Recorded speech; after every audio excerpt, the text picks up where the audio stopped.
Hey guys, let's talk about driver, because there's something that amateur golfers really struggle with when it comes to getting best results with this particular golf club, and it all comes around the club face. You see, with the longer clubs, what happens in golf is if you can't control the club face when you're hitting the longer clubs, you're going to notice more inconsistency. So this might explain why you're quite good with your wedges and maybe up to like a 7-iron, but as soon as you go 6-iron and above, you really start to struggle to control where the ball is going, and you start to notice a lot of like shots starting in the wrong direction and seeing excessive curvature. So what we need to do is we need to be able to make sure that we're setting up in a certain way where we're going to be able to stabilize this club face position. So what I've done here is I've got a couple of alignment sticks. One is representing my target line and another one is going to represent my sternum. So as I get set up into the golf shot, even though I'm going to have like a slight tilt, if I was to allow this to hang down, can you see the way this is relative to my sternum line? Now, what I tend to see with golfers who struggle with the driver setup is they'll move the ball forward, okay, like so, and then they'll end up with like so. So see where my handle is? My handle is located over the over relative in line with my sternum position, like so.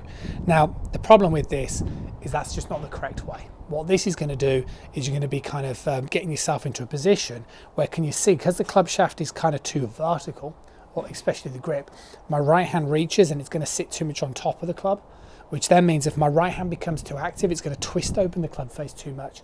And then when I hit the ball, I'm going to really struggle to know exactly what to do, apart from to sort of hit it with a scooping action, which we never want to do with any shot, let alone with the driver. So what we're looking to do, and this is where the confusion lies, because the driver, the ball position moves further forward, the ball position being further forward will create more of a tilting sensation. But what we still want to do is we still want to feel like the club shaft is kind of left relative to the sternum. So you can see if I was to let go of the club shaft, can you see the way it still fall on the instep of my lead thigh like so? Okay, so from the face and perspective, it's still going to be behind the ball. I'm not suggesting this type of thing, right? This wouldn't be any good. But what we don't want to do is we don't want to be in this type of position. We want to make sure that the hands are ahead of the sternum. Can you see where I am here? And what that's going to do is that's going to get my right hand the ability to come more to the side of the club. Okay, so my forearm can stay more upward and it's going to help me get the feeling that I can hit up on the golf ball like so.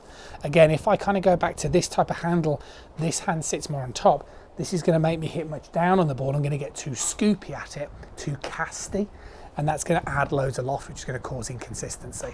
So it's amazing how many people that come through this door, or students that I get the opportunity to work with online, where all you'll do is just create a bit of a difference in terms of the setup position, and all of a sudden your swing can start to really change and transform.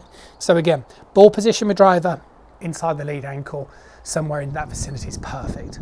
That then produces an element of tilt, so your sternum should be a good 4 or 5 inches behind the ball, as I'm demonstrating with the blue alignment stick. From here, get your club face pointing in the direction where you want the ball to go, and make sure that the handle of the club is to the left of your sternum or to the left of the alignment stick.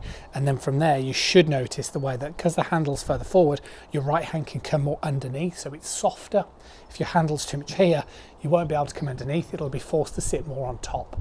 Here, and then from there, you're going to find it way easier to hit more up on the ball, I promise you. Work on it. I'll see you soon.